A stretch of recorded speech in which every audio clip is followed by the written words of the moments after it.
Appendix B, a letter. My beloved brother M, 3 days ago I received the 4th part of the Sri Sri Ramakrishna Kathamrita sent by you, and today I have finished reading it. You are blessed indeed. What heavenly nectar you have sprinkled all over the country. A long time ago, you wanted me to set down my conversations with the Master. Now I shall try to write them for you. But I was not born under the lucky star of an M, that I might jot down the days, the dates, and the hours of my visits with the Master, and note down correctly all the words uttered by his holy lips. In this letter, I am giving you as many of my experiences as I remember. Very likely, I shall confuse the events of one day with another, and I have forgotten many things. It was probably during the autumn holidays of 1881 that I met Sri Ramakrishna the first time. I arrived at Dakshineshwar in a country boat, and going up the steps of the landing ghat, asked someone where the Paramahamsa was. "There is the Paramahamsa," was the reply. A man was pointed out on the north veranda, which faces the garden. He was sitting reclining against a bolster. He wore a black-bordered cloth. At the sight of the bolster and the black-bordered cloth, I said to myself, "What kind of Paramahamsa is this?" Going nearer, I found him half leaning against the bolster, with his hands clasped around his drawn-up knees. Then I thought, evidently, he is not used to pillows as gentlemen are, so perhaps he is the Paramahamsa.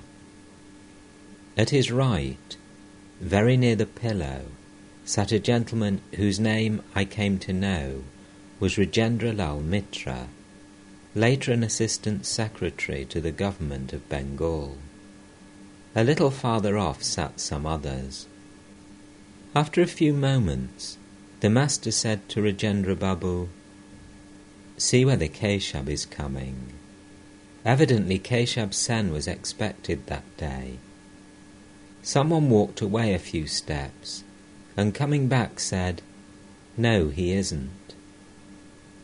After a brief interval, hearing a sound outside, he said, "Please look once more." Again someone went out and came back with the same reply.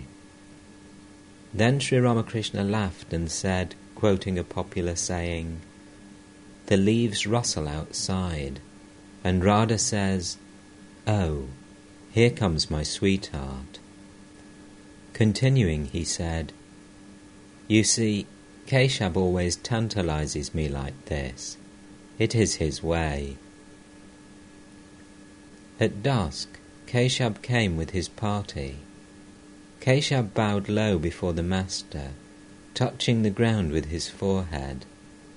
The Master returned his salutation in the same manner. Shortly afterwards, Sri Ramakrishna said, in a state of partial consciousness, "Look, he has brought the whole Calcutta crowd. I am supposed to deliver a lecture. I won't do anything of the sort. Do it yourself if you like. Lecturing is none of my business." Still in the ecstatic mood, he said with a divine smile, "I shall eat, drink, and be merry. I shall play and sleep, but I can't give lectures."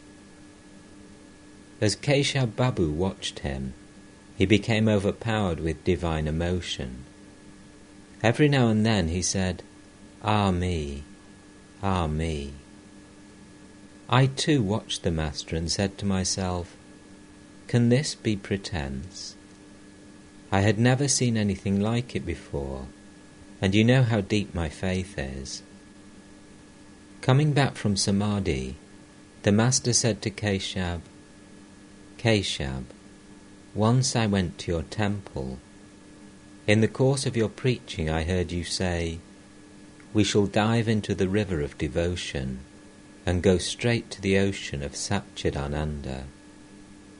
At once I looked up at the gallery where Keshab's wife and the other ladies were sitting, and thought, then what will become of these ladies? You see, Keshab, you are householders. How can you reach the ocean of Satchidananda all at once? You are like a mongoose with a brick tied to its tail. When something frightens it, it runs up the wall and sits in a niche. But how can it stay there any length of time? The brick pulls it down, and it falls to the floor with a thud. You may practice a little meditation, but the weight of wife and children will pull you down. You may dive into the river of devotion, but you must come up again. You will alternately dive and come up. How can you dive and disappear once for all? Keshab Babu said, can't a householder ever succeed? What about Maharshi Devendranath Tagore? Twice or thrice the master repeated softly, Devendranath Tagore, Devendra, Devendra, and bowed to him several times. Then he said, let me tell you a story. A man used to celebrate the Durga Puja at his house with great pomp. Goats were sacrificed from sunrise to sunset. But after a few years the sacrifice was not so imposing. Then someone said to him, how is it, sir, that the sacrifice at your place has become such a tame affair? Don't you see, he said, my teeth are gone now. Devendra is now devoted to meditation and contemplation. It is only natural that he should be at his advanced age, but no doubt he is a great man. You see, as long as a man is under Maya's spell, he is like a green coconut. When you scoop out the soft kernel from a green coconut, you cannot help scraping a little of the shell at the same time. But in the case of a ripe and dry coconut, the shell and kernel are separated from each other. When you shake the fruit, you can feel the kernel rattling inside. The man who is freed from Maya is like a ripe and dry coconut.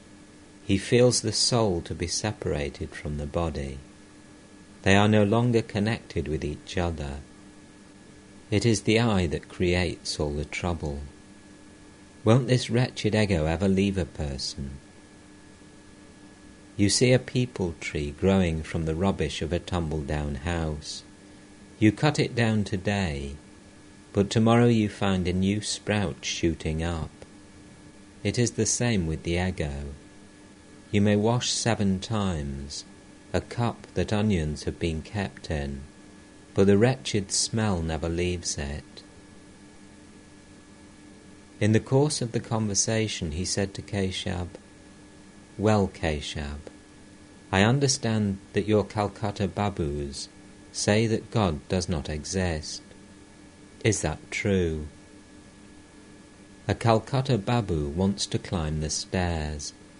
He takes 1 step, but before taking the next he cries out, oh, my side, and drops down unconscious. His relatives raise a hue and cry and send for a doctor, but before the doctor arrives the man is very likely dead. And people of such stamina say, there is no God.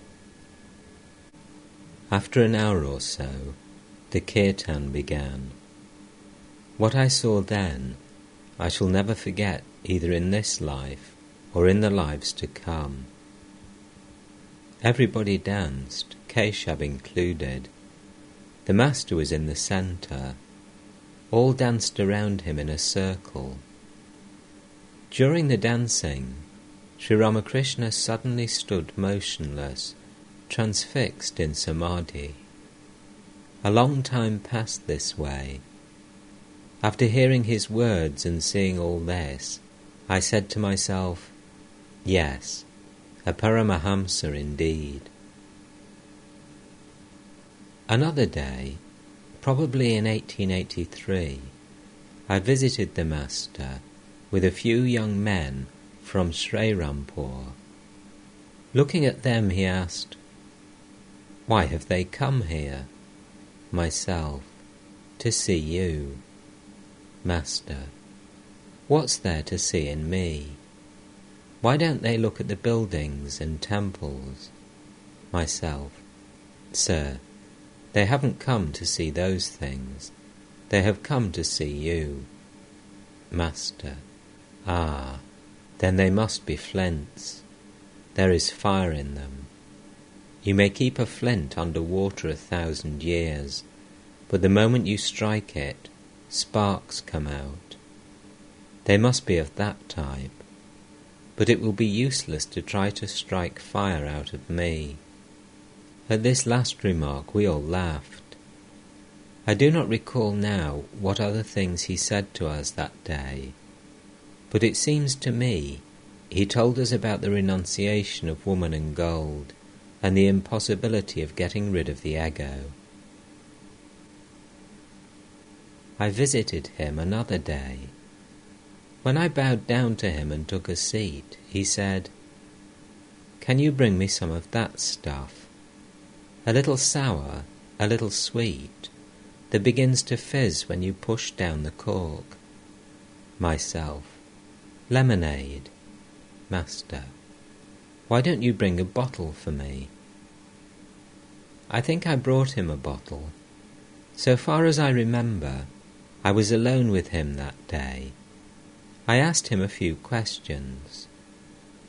Myself, "Do you observe caste?" Master, "How can I say yes? I ate curry at Keshab Sen's house. Let me tell you what once happened to me.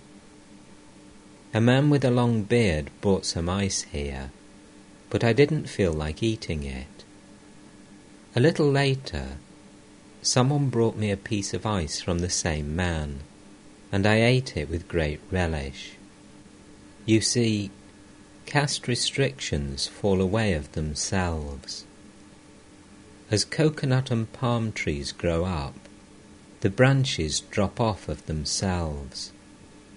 Caste conventions drop off like that. But don't tear them off as those fools do, meaning the Brahmos." Myself, "What do you think of Keshab Babu?" Master, "Oh, he is a saintly man." Myself, "And Trilokya Babu?" Master, "A fine man. He sings very well."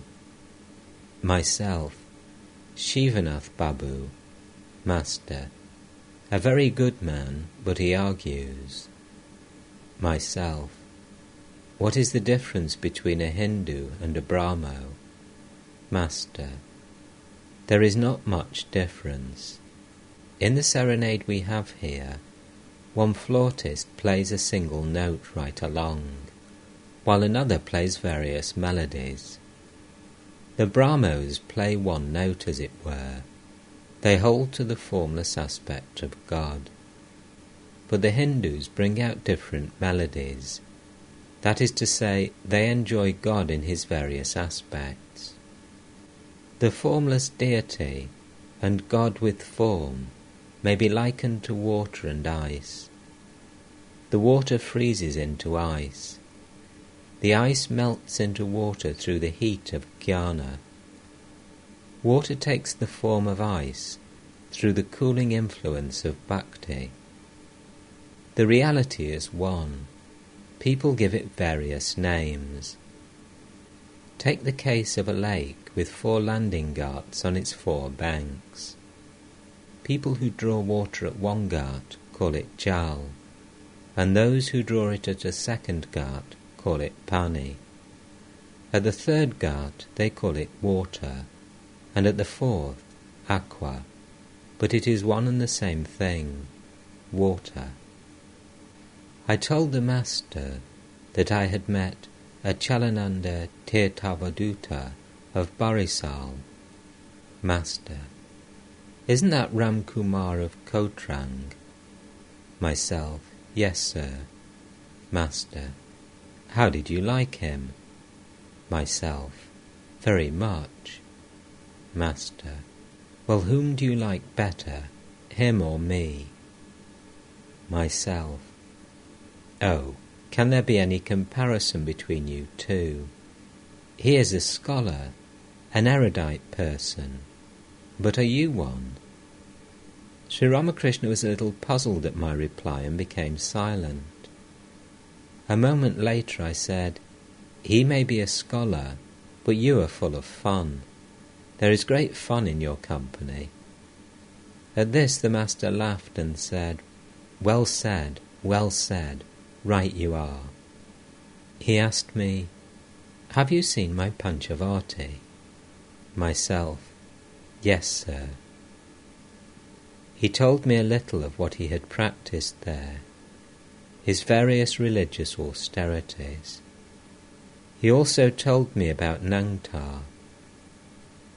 Then I asked him, How can I realize God? Master: You see, he is constantly attracting us, as a magnet attracts iron, but the iron cannot come to the magnet if it is covered with dirt.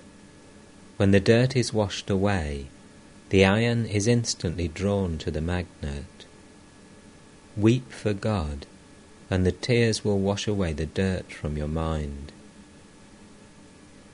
As I was writing down his words, he remarked, Look here, only repeating the word Siddhi will not produce intoxication. You must actually get some hemp, rub it in water, and then drink the solution. Later he said, Since you are going to lead a householder's life, create a roseate intoxication in your mind with the thought of God. You will be doing your duties, but let that pleasant intoxication remain with you. You cannot, of course, like Shukadeva, be so inebriated with the thought of God that you will lie naked and unconscious. As long as you have to live in the world, give God the power of attorney. Make over all your responsibilities to Him. Let Him do as He likes. Live in the world like a maidservant in a rich man's house. She bathes her master's children, washes them, feeds them, and takes affectionate care of them in many ways, as if they were her own children. But in her heart, she knows very well that they do not belong to her. No sooner is she dismissed than all is over. She has no more relationship with the children. Before breaking open the jackfruit, you should rub your hands with oil in order to protect them from the sticky juice. Likewise, protect yourself with the oil of devotion. Then the world will not cling to you, and you will not be affected by it. All this time, Sri Ramakrishna was seated on the floor. Now he got up and stretched himself on his cot. He said to me, "Fan me a little." I began to fan him, and he was silent. After a while he said, "Oh, it's so hot. Why don't you dip the fan in water?" "Ah," I said, "you have your fancies too." The master smiled and drawled out, "And why not?" "Very well," I said, "have your full measure of them." I cannot express in words how immensely I enjoyed his company that day. The last time I visited him, you have mentioned it in the third part of your book, I had with me the headmaster of our school, who had just then graduated. You met him the other day. As soon as Sri Ramakrishna saw him, he asked me, "Where did you pick him up? He's a fine fellow." Then he continued, "You are a lawyer. You are very clever. can you give me a little of your cleverness? The other day your father came here and stayed 3 days. Myself. How did you find him? Master. A nice man, but now and then he talks nonsense. Myself. Please help him get over it when you see him next. At this, Sri Ramakrishna smiled a little. Myself. Please give us a few instructions. Master. Do you know Hridai? Myself. Your nephew. I know him only by name. Master. Hridai used to say to me, Uncle, please don't give out your stock of instructions all at once. Why should you repeat the same things over and over again? I would reply, You fool, what's that to you? These are my words, and if I like I shall repeat them 100,000 times. You keep quiet. Myself, smiling. Exactly so. A little later he sat up on the bed. He repeated Om several times, and began to sing a song whose first line is, Dive deep, O mind, dive deep in the ocean of God's beauty. Hardly had he sung 1 or 2 lines, when he himself dived deep and was lost in samadhi. When the samadhi was over, he began to pace the room, and with both hands pulled up the cloth he was wearing till it reached his waist. One end of it was trailing on the floor, and the other was hanging loose. Nudging my companion, I whispered, See how nicely he wears his cloth. A moment later he threw away the cloth with the words, Ah, what a nuisance! Off with it. He began to pace up and down the room naked. From the northern end of the room he brought an umbrella and a stick and asked us, Are these yours? Scarcely had I replied no, when he said, I knew it. I can judge a man by his stick and umbrella. They must belong to that man who was here some time ago, and swallowed a lot of my words without understanding them. A few minutes later he sat down, still naked, on the northern end of his cot, facing the west, and asked me, Well, do you consider me ungentlemanly? Myself. Of course not.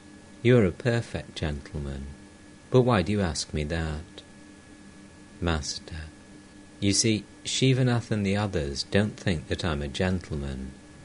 When they come, I have to wrap a cloth or something round me. Do you know Girish Ghosh? Myself. Which Girish Ghosh? The one who is in the theatre? Master. Yes. Myself. I have never seen him, but I know him by reputation. Master. A good man. Myself. They say he drinks. Master. Let him, let him. How long will he continue that? Do you know Narendra? Myself. No, sir. Master. I wish very much that you could meet him. He has passed the BA examination and is unmarried. Myself. Very well, sir. I shall meet him. Master. Today there will be a kirtan at Ram Dutta's house. You may meet him there. Please go there this evening. Myself. All right. Master. Yes, do. Don't forget. Myself. It is your command. Shall I not obey it? Surely I will go. He showed us the pictures in his room, and asked me whether a picture of Buddha could be had. Myself. Very likely. Master. Please get one for me. Myself. Very well. I'll bring one when I come again. But alas, I never returned to Dakshineshwar. That evening I went to Ram Babu's house and met Narendra. In one of the rooms the master sat reclining against a pillow. Narendra sat at his right and I in front. He asked Narendra to talk with me, but Narendra said, "I have a bad headache today. I don't feel like talking." I replied, "Then let us put it off till another day." And that day came to pass, in May or June of 1897 at Almora.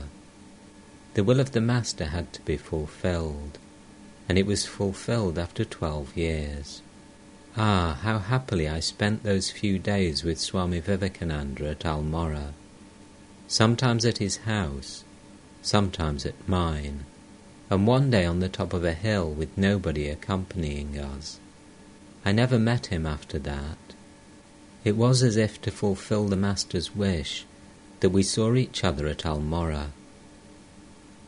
I saw the Master not more than 4 or 5 times, but in that short time we became so intimate that I felt as if we'd been classmates. How much liberty I took while speaking with him, but no sooner had I left his presence than it flashed on me, "Goodness gracious, think where I have been." What I saw and received in those few days has sweetened my whole life. That Elysian smile of his, laden with nectar, I have locked up in the secret closet of my memory. That is the unending treasure of a hapless person like myself.